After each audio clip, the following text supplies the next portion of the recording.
All right, here we go. This is the wild, ridiculous story of Cocaine Bear, and we are watching Mr. Ballin's video on it because he's the only one that I really recognized out of the few that I saw that came up. And I really enjoy Mr. Ballin videos anyway, so we are going with him. To be fair, I don't know really anything about this story. I've heard of Cocaine Bear, I've seen the memes. If you do get a chance, I would appreciate if you could leave a like and subscribe. It helps me out a bunch. And I have Mr. Ballin's video linked in my description below, so please be sure to go and like and subscribe to his videos. He does good stuff. I really enjoy a lot of his videos. Let's go.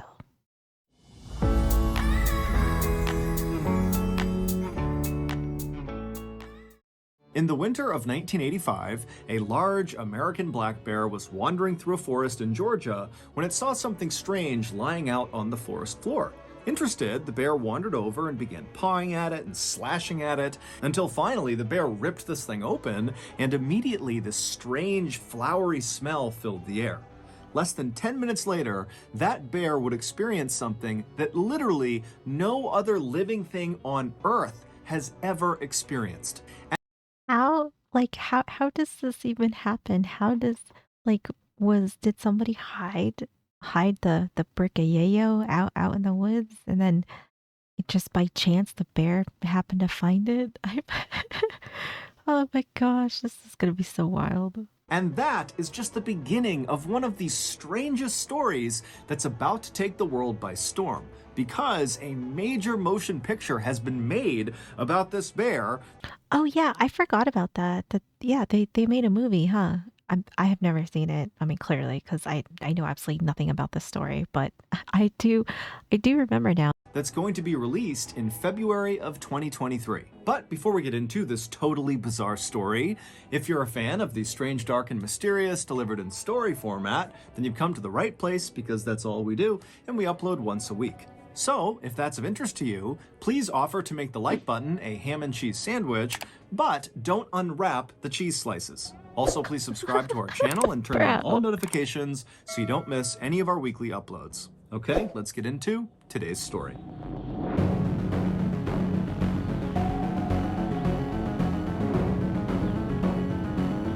I'm ready. Let's go. The bear, the plane, and the duffel. Oh my gosh.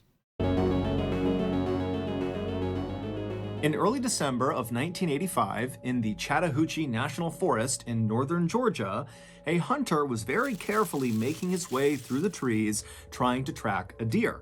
Now, this hunter had been tracking this deer for over a mile, but it had been a while since he had seen any signs of it being anywhere nearby.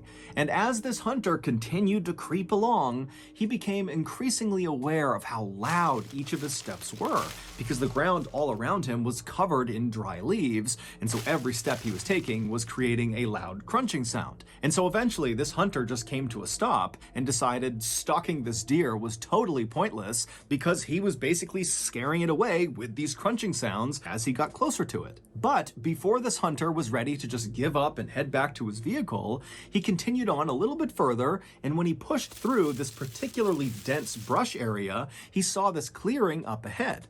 And the second he saw what was in this clearing, he froze, took a step back into the brush, and then ducked down behind a rock.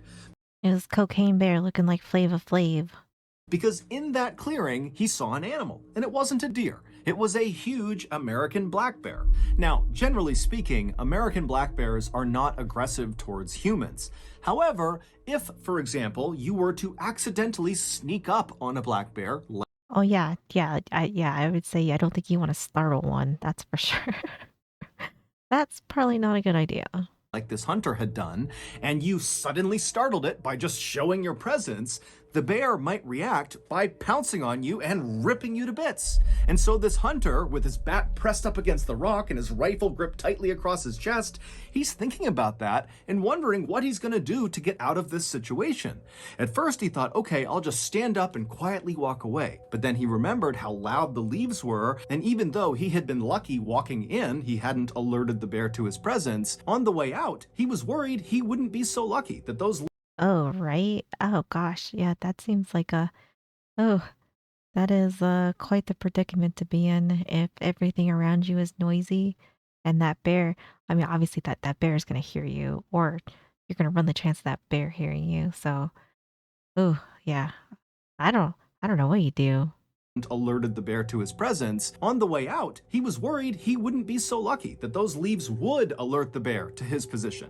And so the hunter began thinking, okay, well, what if I just stand up and start shooting at this bear? But the hunter knew the Oh, big issue with that plan is he had a deer hunting rifle, which is not nearly powerful oh yeah, that's not gonna do. That you're just gonna make it mad with it. It's got like rounds just for deers. Yeah, yep. You're gonna need some a little bigger.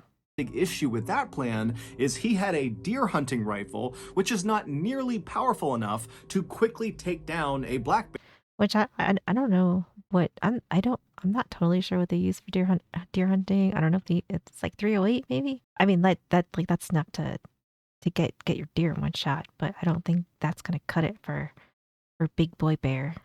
Hunting rifle, which is not nearly powerful enough to quickly take down a black bear, if at all. And so if he starts shooting at this bear, there was a very good chance that the bear would just turn around and maul him before he was able to put the bear down with his rifle. And so as this hunter is going through these scenarios behind the rock, he realizes something. He hasn't heard this bear at all.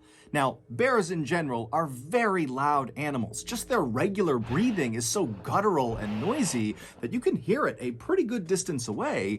And the hunter's thinking to himself, I can't hear it breathing, and come to think of it, I haven't heard this bear once since I've been near it. And so the hunter very carefully stood up from behind his rock and turned around, and then he kind of peered forward into the brush, looking back into this clearing. And when he spotted the bear again, he realized immediately the bear was dead. The bear was kind of slumped Oh, forward, and its body almost looked like a deflated balloon. The hunter was so relieved, he almost started laughing. And so he stepped out from behind the kind of predicament would be terrifying that your best option would be that it is dead, you know? Because who knows what could have come from this. his rock, and he made his way through the brush into the clearing to get a better look at this bear.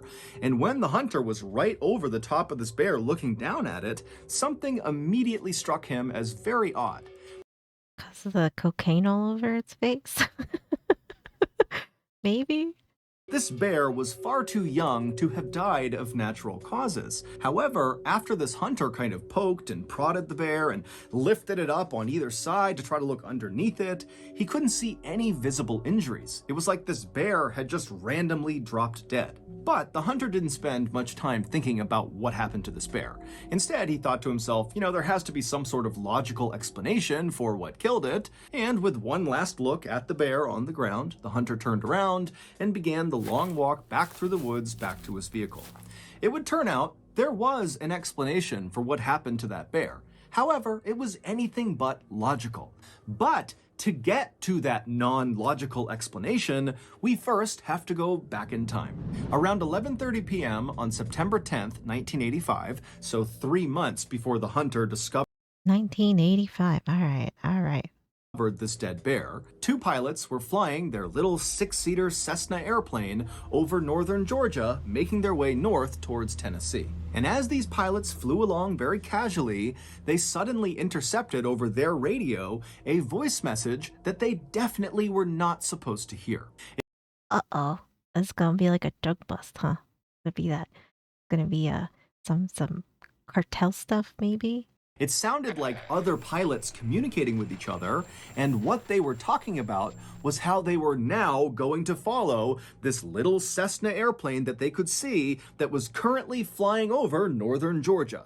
Now, Uh-oh. radio traffic like this can only really be intercepted if your radio that's doing the intercepting is physically close to the person doing the transmitting. And so, knowing Okay. this, the two pilots in this little Cessna knew that whoever was talking about following that little Cessna, they had to be talking about them, the two pilots in that Cessna.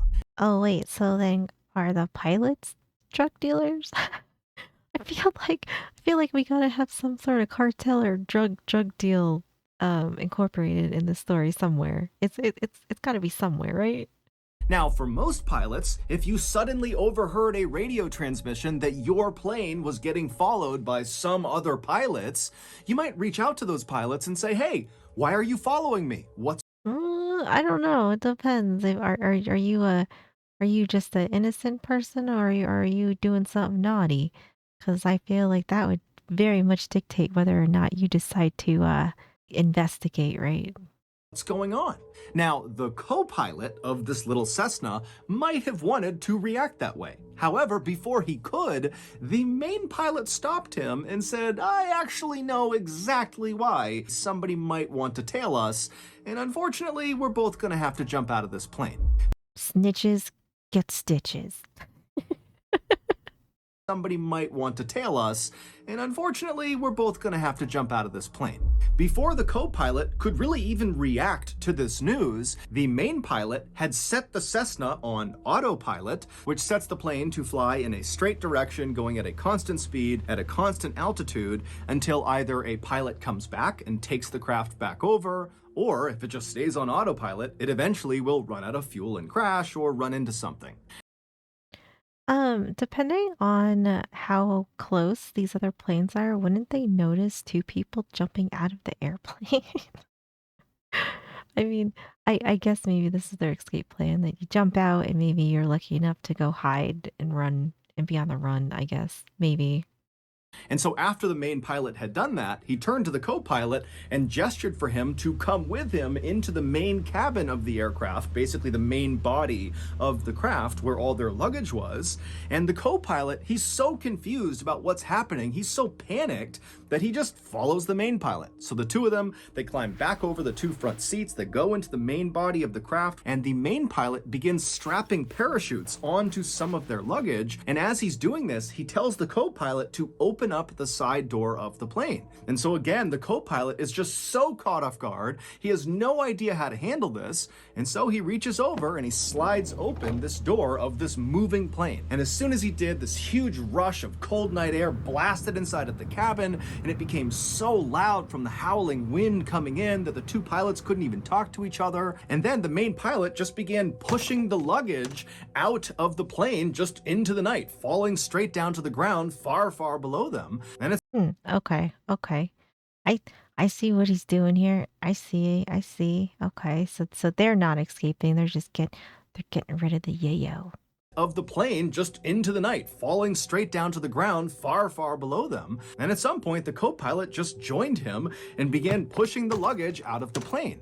And then after all the luggage was out, the main pilot shoved a parachute into the hands of the co-pilot Oh. and said, put it on. He had to gesture for it because they couldn't hear each other. And so as this co-pilot's struggling to get on his parachute, the main pilot puts on his chute, and Oh, okay. So they are going too. Okay. Okay. then right after the co-pilot has just barely got his parachute on, the main pilot pushes him out the side of the plane, and then the main pilot jumps out after him. So they basically abandoned their plane, which was still set to autopilot, so at some point, it was just going to crash. About 5 hours later, in a suburb of Knoxville, Tennessee, an 85-year-old man named Fred Myers was just waking up. Fred always got up before sunrise. It was part of his daily routine. He would wake up, he would get dressed, he would wash and shave his face, and then he would sit down and read the local newspaper. This simple routine was actually very important to Fred because recently he had been diagnosed with Alzheimer's disease, which is a progressive disease that destroys memory. Gosh. And so Yeah. having this sort of set routine helped him manage his symptoms. Basically, at least in the morning, he could go into autopilot and go through this routine and not get confused. Oh, that's so sad. Alzheimer kind of freaks me out. Like Alzheimer's and dementia, it's something that totally freaks me out because I feel like that's like such a scary thing for your brain to do. I don't know. It just like breaks my heart when people end up with it. However, on this particular morning, something would happen that would leave Fred more confused than he had ever been in his entire life. Fred had made it to his bathroom, he had washed his face, and he had begun shaving when out of the corner of his eye, he noticed something strange outside in his driveway. He could see it through a nearby window, but it was still so dark outside, Fred couldn't tell what this thing was out there. And so feeling very curious, Fred put his razor blade down and he made his way over to the window window to get a better look. And when he reached the window and looked out at his driveway and saw what this strange thing was, he could not believe his eyes. There was this huge parachute out on his driveway, and on the parachute was the main pilot of the Cessna. After the Oh main God. pilot had pushed the co-pilot out and leapt out himself, when he pulled his ripcord, his chute either didn't deploy, or when it deployed, it didn't inflate fully, Oh and so he was no. forced to go to his reserve chute, but it didn't inflate fast enough to stop him from crashing into the ground. And so the main pilot slammed into the God. ground, basically at terminal velocity, and so he sustained catastrophic internal injuries, and he died within a couple of minutes of hitting the ground. I I did not realize that this is where this was going. This is wild. Oh my goodness. Catastrophic internal injuries, and he died within a couple of minutes of hitting the ground. Fred was so stunned and confused at what he was looking at that without saying a word, he just turned away from his window and walked over to his phone and called the police. This poor man, can you imagine waking up and seeing that in your driveway? Which I mean, I'm assuming that he probably didn't hear it because he's old, right? But the other side of it is if you were younger and this happened, you would definitely hear that. I would assume, maybe, I don't know. But either way, I cannot imagine like looking outside my window and seeing that. Like that would be something that I would put on the list of things that like I would probably, never see in a lifetime. But this just seems oh gosh. Oh, I feel sorry for this man that found him. Word, he just turned away from his window and walked over to his phone and called the police, shaving cream still on his face. When the police arrived at Fred's house that morning, they were expecting to see a dead recreational skydiver on Fred's property. But when they walked up the driveway and saw the dead man for themselves, they knew right away this was not some recreational skydiver. He actually looked more like a soldier. He was wearing a bulletproof vest over some camouflage fatigues, and he had night vision goggles strapped to his head. But the dead man's shoe choice made the police think this guy could not possibly have been military, because on this guy's feet were not military-style combat boots like you would expect with the rest of his getup.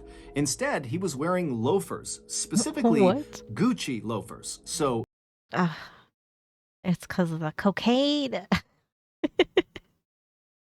He was getting paid well. very expensive designer shoes. And so the police are thinking to themselves, who the heck was this guy Yeah. and what was he doing?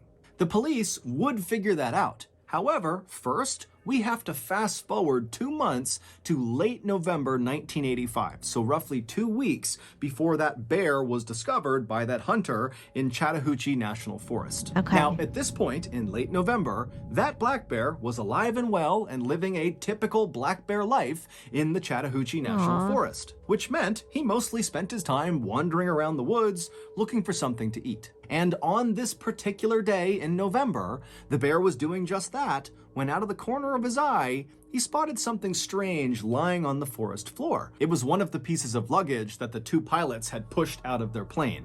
It was this big, heavy duffel bag. Now, the bear had no idea if this duffel bag contained food, but the bear was optimistic, so it meandered its way over and began pawing at the bag with its massive claws, and pretty much immediately, his claws tore open a hole in this bag. And suddenly, the air all around this bear was filled with this glorious flowery Oh, smell. no. So the bear put its nose directly Oh yeah, Bear put his nose right in there and got a nice old big old sniff. Oh shit.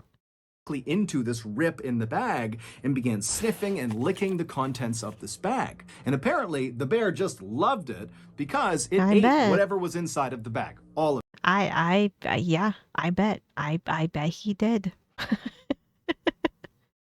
And when he was done, the bear felt so good, he was so full of energy that he just started sprinting in a straight direction. And after God. running at top speed about 100 yards, every major system inside of this bear shut down all at once, and he died on the spot, collapsing in that clearing. And then, about 2 weeks later, that hunter walked into the Chattahoochee National Forest and discovered this dead bear. And then, within 24 hours, the hunter was back home, and he told one of his friends about discovering this dead bear. And when he told his friend about seeing this bear, he also kind of casually mentioned that he had seen a duffel bag in the forest not far from this dead bear. Okay. Okay, so then all the pieces are slowly coming together. Bro, this is wild though. I can't even imagine. And then the fact that like they got into this situation, pushed drugs out of a plane, and one of them just so happened to get, I guess, ingested by a freaking bear. Oh my gosh. It's like when reality is stranger than fiction. Now, to understand what this friend did next, you need some context. By this point in time, the police had actually figured out a lot about that dead man on Fred Myers' driveway, the main pilot of the Cessna. They knew he was a 40-year-old man named Andrew Thornton, who had served in the US Army as a paratrooper, but after getting out of the service, he had kind of gone astray in his life and become a big-time smuggler of illegal goods. The police had also figured out by this point that Andrew, along with a co-pilot, had been the people flying that Cessna that eventually was found crashed into a mountainside in North Carolina. The co-pilot had survived the jump out of the Cessna, and so the police tracked him down, and they very quickly realized this co-pilot was really just a victim of Andrew. Andrew had told God, can you imagine being this co-pilot though? And it's probably like the feds showed up, the police show up, like everybody probably shows up and they're like, "Do you have any idea like what you were doing, who you were working with, like who your pilot was or that you were co-piloting with?" And then having that realization, oh gosh, I would have been like, "Man, I I I don't know what I would do. This would be terrifying though." quickly realized this co-pilot was really just a victim of Andrew. Andrew had told this guy they were just going to fly to the Bahamas for a vacation. And so when that plan completely evaporated and suddenly Andrew is barking orders at this guy to open up the plane and push the luggage out and jump out, the co-pilot said he just totally panicked and just started doing whatever Andrew wanted. And so I can totally believe that for sure. I especially when you have no idea what is going on. I would imagine he's just freaking out, and then you have one person that kind of has, you know, somewhat of an idea, obviously, because they know about that like illegal stuff that's on there. Don't blame him for just listening to him. this guy was just totally terrified, and really all he could offer police was just to confirm that, yup, Andrew was the main pilot, and yes, we really did push his luggage out of the side of the plane over Yeah. some forest in northern Georgia. The police believed the co-pilot and did not charge him with any crime. The police would go and search all over That's actually really nice. That's good. That's good he didn't get charged with anything because I could totally see this going the other way. Like 100%. I could see him getting in trouble for something that he, clearly had no idea of. But I'm glad that he didn't get into any trouble here. northern Georgia, and they would find the majority of the missing bags. However, they knew they were still missing some, and they knew they really needed to recover them. And so, around the time that this hunter is telling his friend about this bear encounter and this duffel bag, the police were constantly having news outlets tell people in northern Georgia that if you see one of these duffel bags attached to a big parachute or something, please come forward and tell us. We are looking for these. And so the hunter's friend thought, you know what? That duffel bag he mentioned out in Chattahoochee National Forest, Yeah. which is in northern Georgia, might be one of those bags. And so the friend called authorities. Authorities were thrilled to get this tip, and so they charged out to the Chattahoochee National Forest, and they made their way out to where this dead bear was. And then sure enough, about 100 yards away from this bear was this bag, and it was one of the bags they were missing. Except the bag was empty, because, as we already know, that black bear had eaten everything inside of this bag. And as you might have guessed, that bag, along with every other bag that had been cast out of the Cessna that night, was full of cocaine. Because Andrew was a drug smuggler. And on the Well, night, he goodness, that's it's a lot of cocaine. and his co-pilot leapt from the Cessna. He was trying to smuggle 900 pounds of cocaine from Holy, South America into the United States. 900 pounds? Oh my gosh, that's a lot. That transmission that Andrew and the co-pilot suddenly overheard on their radio as they were cruising along in their Was the Cessna feds? was the sound of federal agents within the Mm. U.S. Customs and Border Protection Agency who had been tipped off about Andrew's big drug run, and so they really had sent 2 planes to go follow him and potentially intercept him.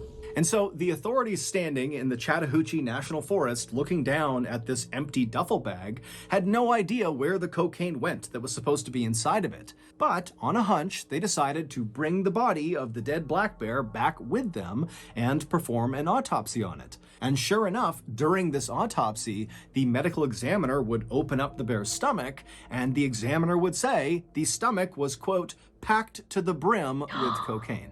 Oh my god, its stomach was that full of cocaine? Holy. I mean, I guess it ate like a whole duffel bag. That is a lot, but oh my gosh.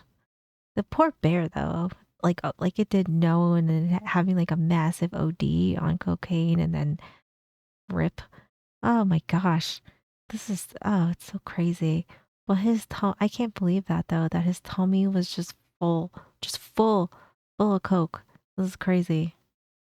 Thus ending the mystery of how this bear died. It died from a massive, massive cocaine overdose. But the bear's story did not end there. Normally, after an animal is autopsied, they are cremated. But for some reason, this medical examiner decided not to do that, and instead, he had the bear taxidermied, and then he gifted this Oh. taxidermied bear to the Chattahoochee River National Recreation Area. Oh my gosh. Oh, this is the real photo of the taxidermied bear. Oh, it was beautiful.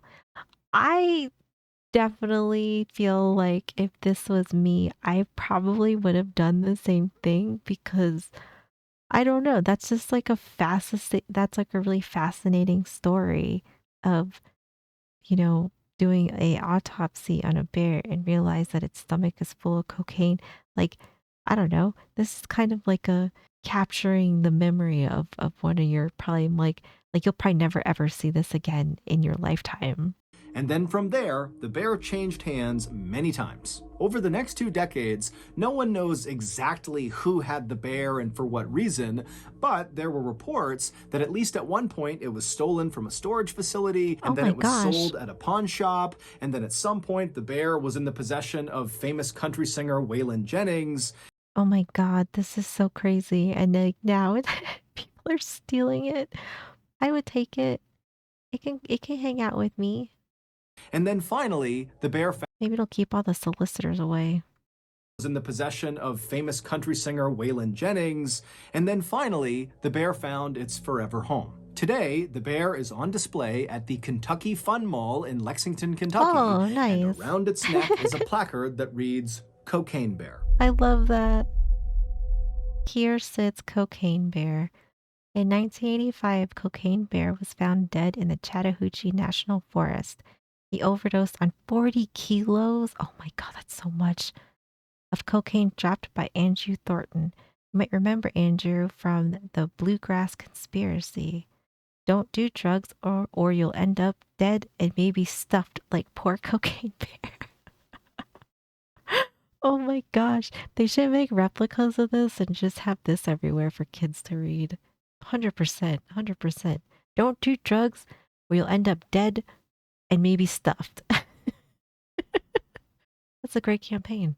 That's better than Dare. So that's going to do it. If you got something out of today's episode and you haven't done this already, please offer to make the like button a ham and cheese sandwich, but don't unwrap the cheese slices. Also, please subscribe to our channel and turn on all notifications so you don't miss any of our weekly uploads. We have a podcast called the Mr. Ballin Podcast that puts out brand new exclusive stories on Monday mornings, and on Thursday mornings, we put up the remastered audio of our best YouTube videos. Again, the podcast is just called the Mr. Ballin Podcast, and it is available exclusively on Amazon Music. Consider donating to our charity. It's called the Mr. Ballin Foundation, and it provides support to victims of violent crime as well as their Oh, families. it's really Monthly nice. donors to the Mr. Ballin Foundation Honor Them Society will receive free gifts and exclusive invites to special live events. Go to mrballin.foundation and click on Get Involved to join the Honor Them Society today. We have 2 additional YouTube channels. One is called Mr. Ballin Shorts, the other is called Mr. Ballin en Espanol. We post near daily content on Facebook, TikTok, and Snapchat. All of those pages are just called Mr. Ballin. If you want to get in touch with me, please follow me on any major social media platform and then send me a direct message. My username is just at Mr. Ballin, and I really do read the majority of my DMs. Check out our merch at shopmrballin.com, and if you have a story suggestion, please submit it to our subreddit just called Mr. Ballin. It's linked in the description below. So, whether I see you on Instagram, Twitter, TikTok, Reddit, YouTube, Facebook, other YouTube channels, the podcast, wherever, just know that I really appreciate your support. And until next time, that's going to do it. See ya. Okay, so this was crazy. I had absolutely no idea what this story entailed. This is pretty wild. This is a pretty wild story and about how all of these pieces got put together. Um, it's crazy. I actually love that Cocaine Bear is taxidermied and now gets to be in this mall, has the Kentucky hat, has a plaque. I I absolutely love this. I love this. This was a wild story. I don't know if this would make the best movie. I feel like the movie's gonna be if you've seen it, let me know. My guess is the movie is probably pretty ridiculous, I would assume. But maybe it's decent. I don't know. If you've seen the Cocaine Bear movie, please tell me if it's worth it or um not worth my time. But great video. As we saw at the end, there are all of Mr. Ballin's socials, everything, his channel. So be sure to go support him on any of them. Thank you so much for hanging out with me. I really appreciate you guys being here. This was great. This was a great one. If if you do have any other suggestions for maybe like some crazy animal stories, let me know. Put them in the comments. But that's going to do it for me. I hope you guys have a wonderful day and I will see you in the next one.